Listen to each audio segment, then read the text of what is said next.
The Supreme Court chamber was tense, its marble walls echoing with the weight of history. Every seat in the gallery was filled, and even the air seemed to vibrate with anticipation. Outside, the world seemed to pause, waiting for a decision that would ripple far beyond the courtroom's doors.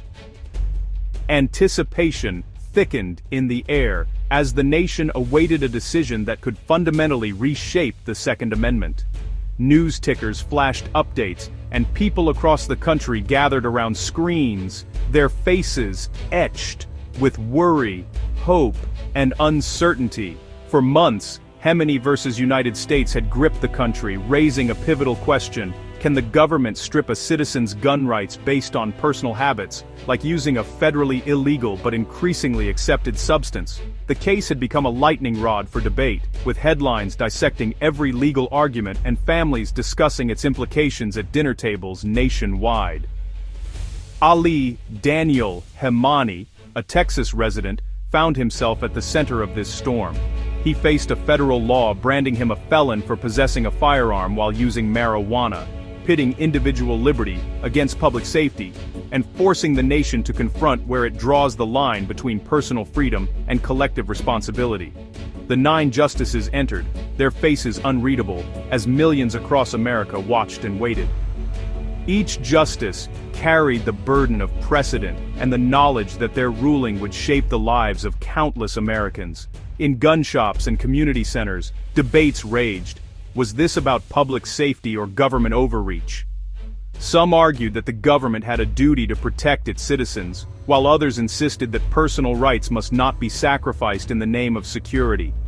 The case became a mirror for America's deepest divisions on guns and rights. Protesters on both sides of the issue gathered outside courthouses, waving signs and chanting, their voices echoing the nation's polarized debate. As the Chief Justice leaned forward, the room held its breath. Every eye was fixed on the bench, every ear straining for the words that would soon be spoken.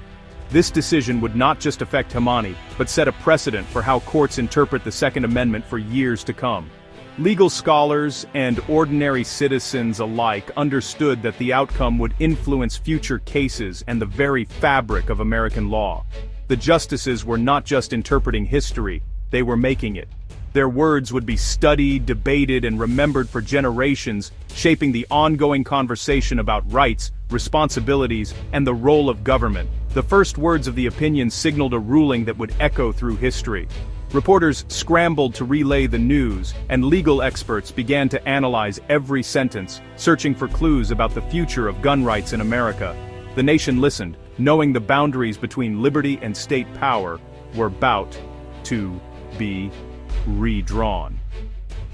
In living rooms, offices, and public squares, Americans braced themselves for a new chapter in the ongoing struggle to define freedom and justice in the United States. The Second Amendment, just 27 words, has fueled centuries of debate and shaped American identity. For many, it's the ultimate safeguard of liberty. For others, it's a source of tragedy demanding regulation. Some see it as an individual right to self-defense, affirmed by the Supreme Court in 2008's Heller decision. Others argue it was meant for state militias, not unfettered personal gun ownership. The Hemeny case forced the court to confront whether a person's status, like drug use, can justify stripping away a fundamental right. The answer would redefine the balance between individual freedom and public safety.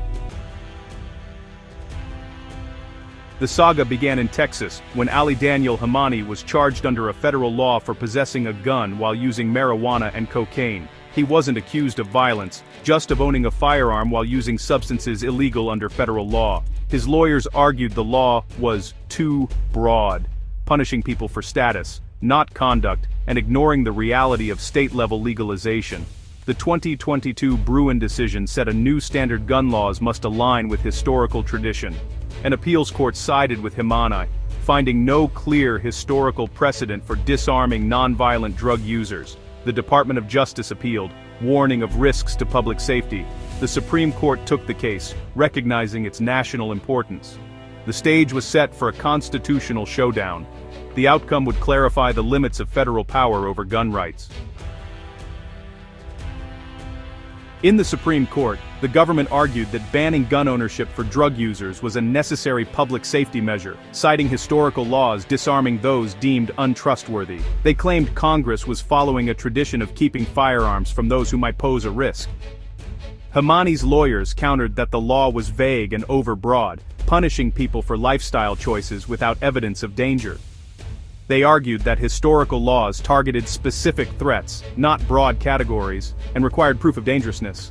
The government's analogies, they said, didn't fit the modern context. The justices pressed both sides. Was there a true historical basis for such a sweeping ban? The debate centered on whether status alone could justify stripping away a constitutional right. The court's decision would hinge on this fundamental question. In a stunning and rare unanimous decision, the Supreme Court struck down the federal law at the heart of the case, siding decisively with Hamani. The ruling was not just a legal victory for one individual, but a powerful statement from the highest court in the land. All 9 justices, liberal and conservative alike, agreed that the blanket ban on gun ownership for all drug users was far too broad and lacked any meaningful historical support. Their unity sent a strong signal about the importance of constitutional rights, even in contentious areas like gun regulation.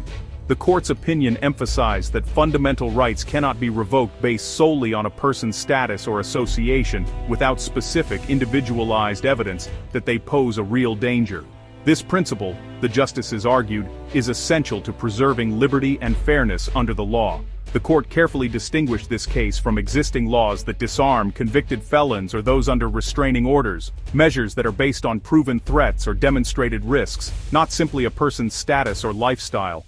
The immediate effect was dramatic. Hamani's charges were dismissed and the federal government lost a key tool it had long used to regulate gun possession among certain groups. For many, this decision represented a significant shift in the balance between public safety and individual rights. The decision sent a clear and unmistakable message. Public safety laws must be narrowly tailored, grounded in concrete evidence, and cannot sweep too broadly without justification. The ruling sparked immediate debate among lawmakers, legal scholars, and the public. While the justices left the door open for more targeted regulations that address specific risks, they firmly rejected sweeping, status-based bans that lack a clear connection to actual danger.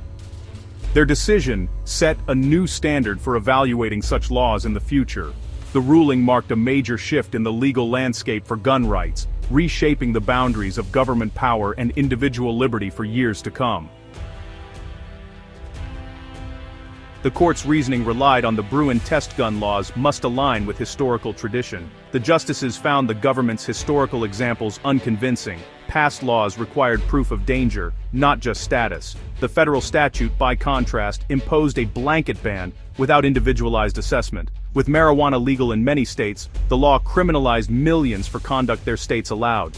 The court called for precision restrictions must be narrowly focused and justified by real threats, not broad labels. The decision clarified that public safety cannot come at the expense of fundamental rights. The ruling set a new standard for evaluating gun laws nationwide.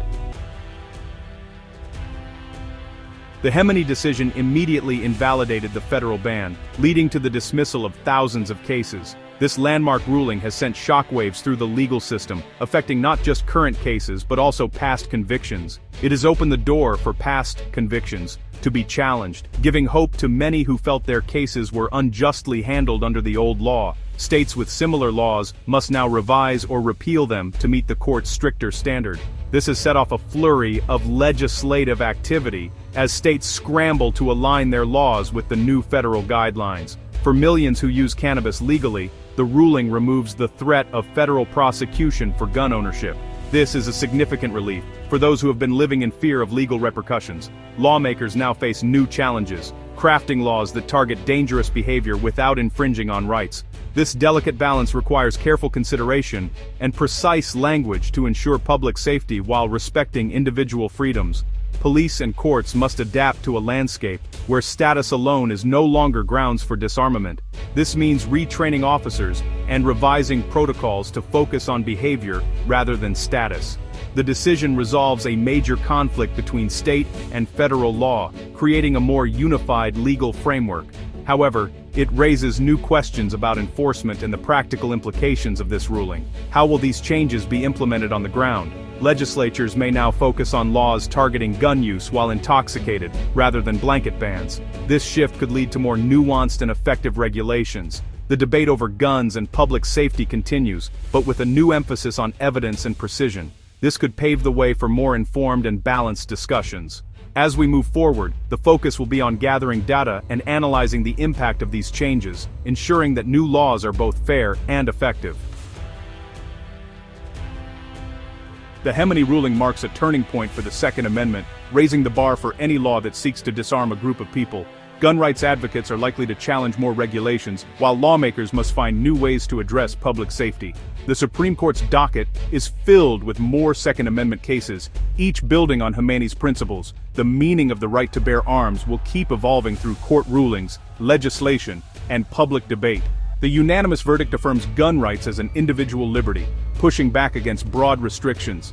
The balance between freedom and security remains a moving target. The journey continues, shaped by the legal and political battles that follow this historic decision.